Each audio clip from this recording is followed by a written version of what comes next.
Thank you very much, Dawn, for that very kind introduction, and thank you for the EWA's continued support for this conference. I begin by acknowledging the traditional owners of this land, the Noongar people of the Whadjuk Nation, and by paying my respects to their elders past and present.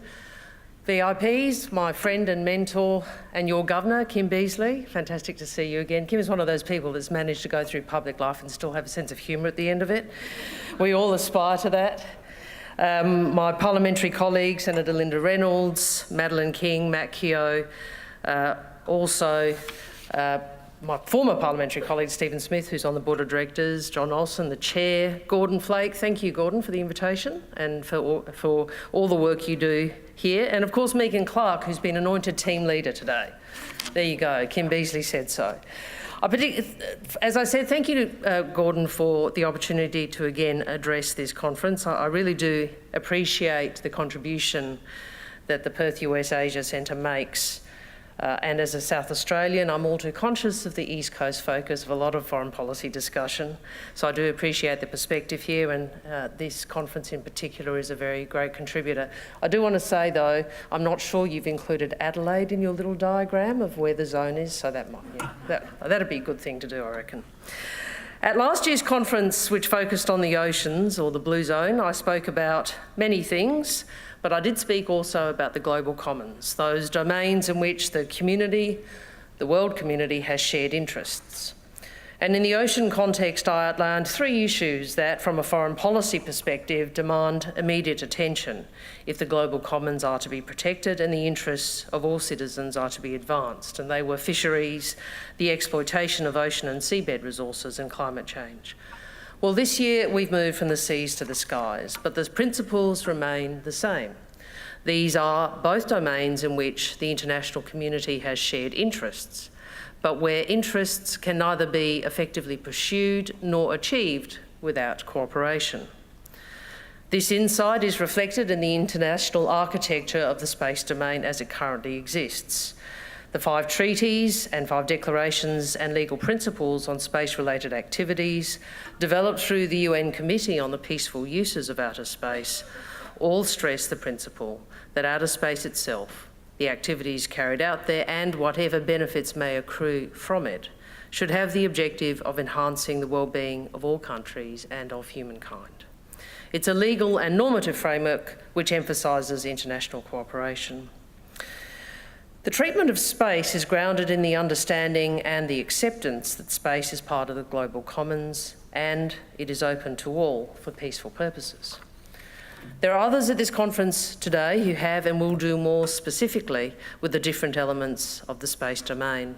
I would like to focus on a couple of broader points. In the 50 years since the Outer Space Treaty, the terrain, or the domain I should say, has changed significantly. There are more actors, more reasons for space activity, more benefits and more risks. And in recent years, the global community has recognised there's a need to strengthen the rules and norms of international behaviour in space to reflect these changes. As the Secretary of DFAT, Francis Adamson, said in a speech last week, we need rules, norms and standards in space to enable us all to maximise the benefits while managing risks and tackling challenges in areas such as safety, debris, traffic management and sustainability. In this regard, we have a positive example of current Australian leadership outside of government. The team at the University of Adelaide leading the drafting of the Manual on Rules of Military Activities in Space, to be known as the Woomera Manual, clarifying and articulating existing international law applicable to military space operations. And importantly, that team at my home university is working in partnership with institutions from other nations, including the US Naval War College and Xiamen University in China. Labor strongly supports the development of an Australian space industry as a national endeavour. To this end, last year we announced that a Shorten Labor government will invest over $51 million in a space industry plan, and we warmly welcome the establishment of the Australian Space Agency. This morning, I want to make a few remarks on why cooperation matters. I've spoken previously of the 4 core interests which underpin the framing and delivery of a Labor foreign policy: the security of the nation and its people, the economic prosperity of the nation and its people, a stable, cooperative strategic system in our region, and constructive internationalism. Constructive internationalism is a fundamentally strategic concept. It's an evolution of Gareth Evans' good international citizenship, which is of even more strategic value now as Australia seeks to hedge against the consequences of disruption. Constructive internationalism goes to the heart of Labor's foreign policy and how we conceptualise Australia's place in the world. Put simply, it's about working with others to achieve common benefit. And it reflects the insight I outlined earlier. There are certain interests which can neither be effectively pursued nor achieved without international cooperation. And whether you frame it as problems without passports or the global commons or the need to generate global public goods, some challenges are inherently collective. They defy unilateral resolution, and humanity cannot deal with these with any degree of success without cooperation. Space is inherently a collective challenge and opportunity for humanity. It is also a domain open to the increasing competition and rivalry which characterises current global dynamics.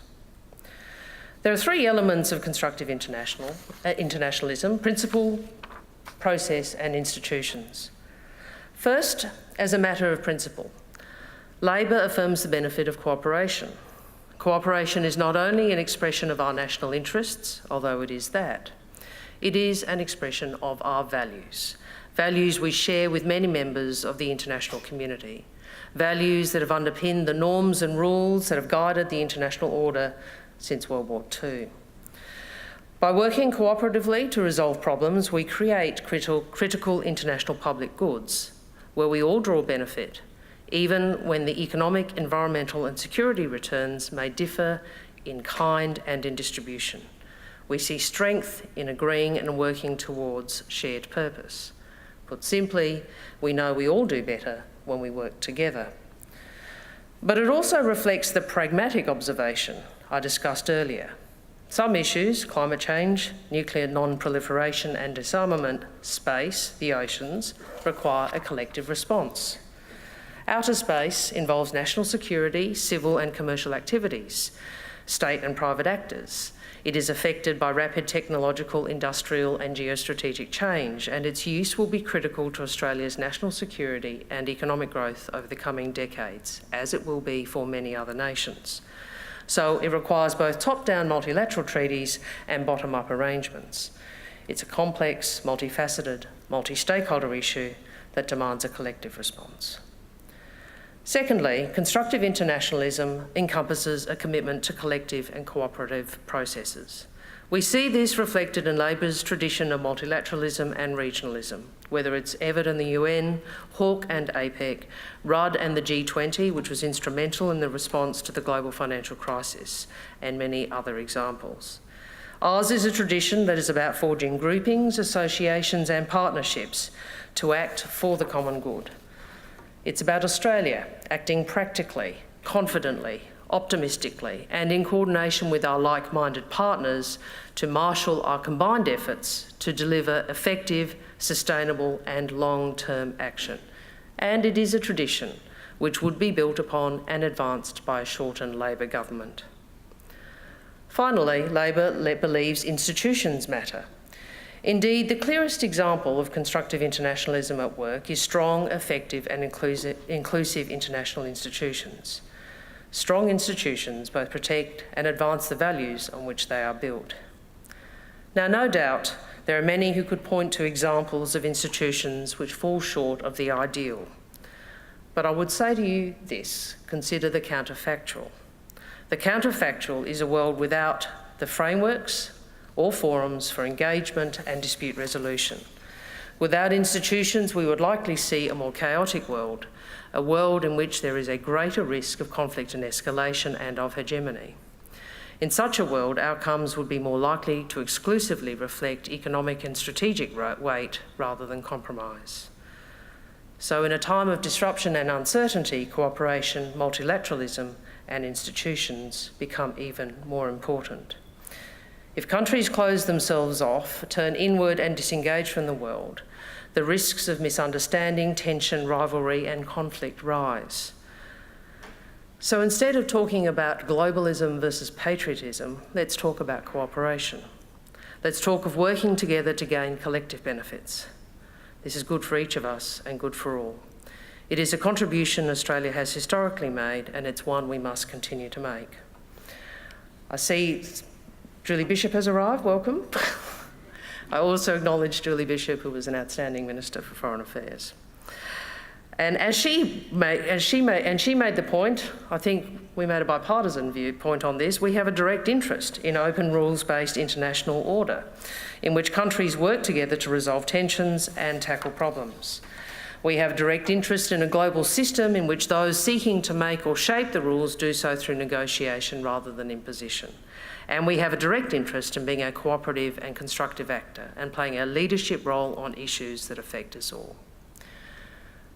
So in closing, I do want to return to an issue that does affect us all, that affects all of humanity, and that is climate change. While Dawn was speaking, the IPCC released its report. That is the Intergovernmental Panel on Climate Change, a special report on global warming of 1.5 degrees. And what that report indicates is a stark, graphic outline of the world we face.